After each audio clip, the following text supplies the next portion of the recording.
Oi, o Ciência Convida hoje está falando para você a respeito da matemática e a relação desta com esse avanço tecnológico. Vamos falar agora da questão da computação. Estamos com o nosso amigo Jakes aqui, o Jackson, vai estar falando para você sobre essa questão da evolução. Observa o que eu tenho aqui em mãos, olha, eu tenho disquete, CD e o pendrive, quer dizer, dá para você ver a evolução apenas aqui em uma mão. Bom, pode falar para o nosso amigo telespectador a questão dessa evolução da computação, o que é a computação? Bom, a computação, assim, o início de tudo foi, na verdade, uma calculadora, né? Quando começou lá a vontade de fazer cálculos mais complexos do que a gente tem hoje em dia. Aí desses cálculos que a gente teve lá, surgiu na Segunda Guerra Mundial lá, né, o primeiro computador, aquele que ocupava um andar inteiro lá, feito por válvulas, que tentava muito. Sabe o nome dele? ENIAC. Isso. E ele, através dele, então, a gente teve aí o início desse avanço tecnológico. Quando começaram, então, os primeiros projetos de computadores. Logo após a gente teve, então, futuramente, né, a parte de troca ali por transistores. A parte de válvula começou a utilizar, ao invés de utilizar isso, utilizar transistores. E aí a gente já conseguiu alcançar os microcircuitos, conseguiam fazer na escala micro a velocidade que tinha. E aí, depois disso foi o avanço cada vez melhor. No início, para você ter ideia, você tinha cartões magnéticos. Cartões magnéticos são cartões de papel. E esse cartão era furado para poder colocar na máquina e ele entendeu o que a gente queria. Esses furos eram o que em si? Bom, o que você tem? Você tem que comunicar através de alguma forma com aquela máquina ou com a pessoa. A gente, por exemplo, aqui falando português, todo mundo compreendendo a gente, ou não talvez, mas aí através disso a gente tem também a forma de comunicar com o nosso computador. Ou seja, ele entende o quê? Ele entende energia ou falta de energia, ou seja, sim ou não, 0 ou 1. Então, ao invés de a gente contar aí 1, 2, 3, 4, 5, 6, 7, 8, 9, 10, o computador nosso vai contar 0 e 1.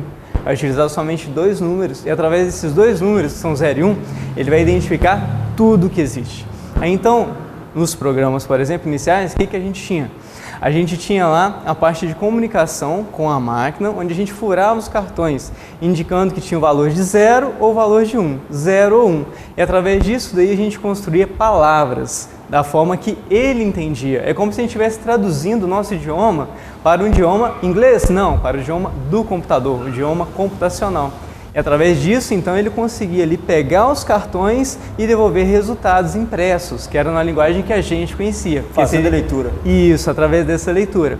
Então você tinha sistemas de lote, por exemplo, que tinha uma pessoa lá, ficava só colocando aquele monte de papel lá de tarefa, pegava uma fila enorme para poder utilizar o computador, porque demorava muito, né? Até que teve a ideia de colocar dentro dele uma memória, e nessa memória colocar um programa de computador que era capaz de entender uma linguagem mais avançada.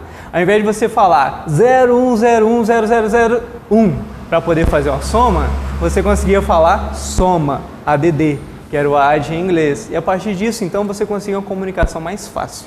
Até então, isso aí sempre avançando até a gente chegar nos sistemas atuais. Quando a gente já vai lá com simples cliques de mouse, digitando palavras e consegue fazer essa comunicação. Mas tudo é transformado, tudo é codificação que você tem ali através, no caso, da linguagem que a gente conhece para uma linguagem desconhecida da gente, porém muito conhecida do computador, que são esses sistemas numéricos. E essa linguagem, binário, como você falou, é a linguagem matemática. É que mostra a conexão entre a matemática, que você estuda, com essa da parte da computação. O que a gente tem aí? No caso, tudo é informação. Tudo é informação. Se a gente pegar uma nota de dinheiro aqui agora, por exemplo, pegar ela, simplesmente apresentar. Você não tem não 100 conto pra gente usar? Não, moeda não leva para moeda não dá, mas também dá. Ó, então se você tem uma moeda, por exemplo, dessa moeda aí, o que ela é realmente? Ela é um papel, não é nada além que um papel. Ah, mas não vale 10 reais, não vale 20 reais, vale 50 e tal. Poxa, isso daí é o valor, é a informação colocada naquele papel. E é por isso que a gente consegue chegar em cartões eletrônicos. Ali deixa de ser dinheiro? Não deixa. Por quê? Porque o valor, a informação está junto com ele. E essa informação que a gente tem, ela pode ser armazenada em quê? Em números.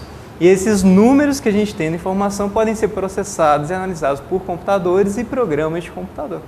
E através disso, então, a gente consegue transformar tudo que a gente compreende aqui no mundo real nosso, na parte computacional. Então, o que a gente tem? Sabe Stephen Hawking?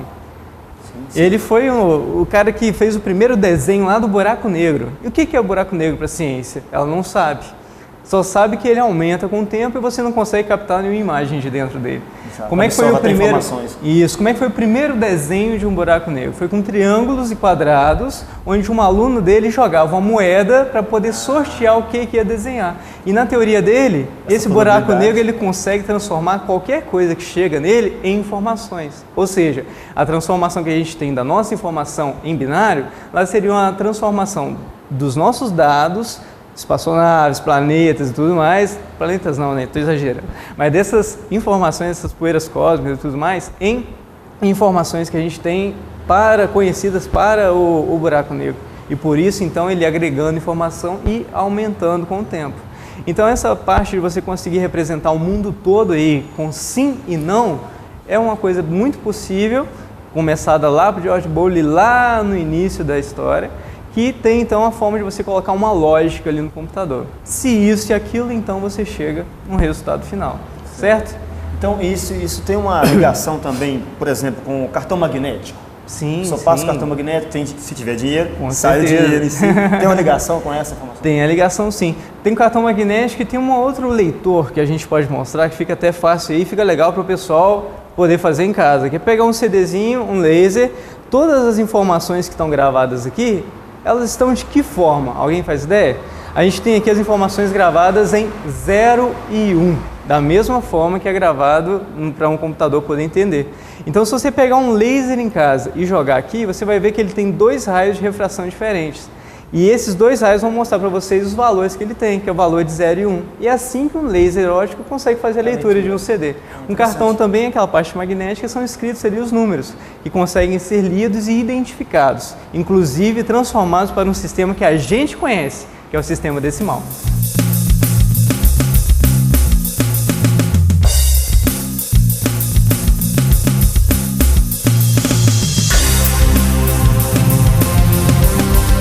Tanto 0 e 1 números, você deve estar ficando assim meio louco, mas como que o computador entende esse número, como que ele transfere isso para você? O nosso amigo Jackson vai estar mostrando. Como que funciona então essa, entre aspas, parafernália? Bom, espero não confundir mais a mente de vocês, mas vamos olhar então. A gente tem aí, no caso, a forma do computador trabalhar que é com números binários. Desses números binários, aqui a gente teria a entrada, que poderia ser, por exemplo, um teclado, um mouse, que vai fornecer números para ele, que é a forma dele conversar com a gente. E aqui, ó, nesses 4 pontinhos aqui, que são luzes, que elas vão apagar e acender, a gente tem aqui a parte da resposta dele. Igual aqui, por exemplo, é uma calculadora dele, uma calculadora simples. Aqui eu tenho, por exemplo, um número e eu estou fazendo a soma dele com outro número. Pode ver que eu tenho aqui, ó, este número, que é 001, que está tratando aqui, somando com 010, que está dando para a gente final 0, 0, 1 e 1. Esse número aqui, então, fica meio complicado para a gente, né? Porque é a mesma coisa se chegasse uma pessoa falando lá no idioma que a gente nunca viu na vida e conversando com a gente. Fazer a leitura. Basicamente isso.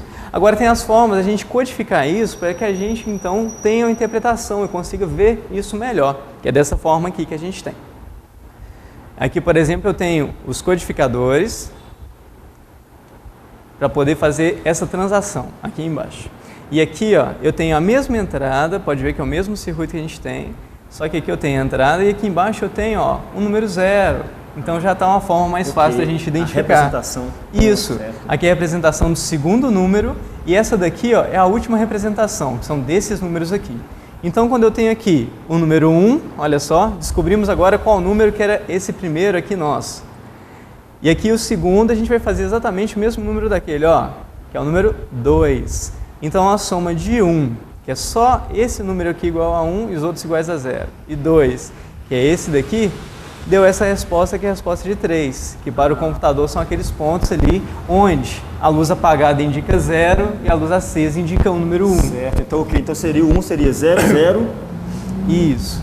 Sempre que você tem aqui o sistema binário poder contar, você consegue então fazer várias representações. Então a gente tem aí no que? A gente teve 2 entradas, que foram 2 números para a nossa calculadora, e aí desses 2 números a gente teve um resultado final. E esse resultado final, então, ele foi obtido e mostrado para a gente de uma forma que a gente consiga ver. certo? Assim é feito todo o sistema de cálculo na Sim, calculadora? lógico que aqui a gente trabalhou com pouco. O primeiro número a gente tinha só 3 números que poderiam ser 0 e 1, 0 e 1. Então tinha 0, 1 aqui, 0, 1 aqui, 0, 1 aqui. O segundo número também. Só que o computador trabalha, por exemplo, com 32 bits ou computadores novos 64 bits. Então você tem aí um avanço muito maior. Além disso, eles processam de uma forma muito mais rápida do que essa. E os circuitos são mais rápidos. Para você ter ideia aí, no caso da computação, onde é que ela interage que a gente nem percebe, a gente tem, por exemplo, celulares que tem lá dentro Windows Mobile, que é um tipo de sistema operacional, tipo esse Windows nosso personal, só criado para celular. A gente pode ter também Android, que é um Linux, só que feito no celular. Ou seja, vários sistemas operacionais, computação agindo muito ali em cima. E a gente tem também, como cartões de banco, aqueles que tem chip.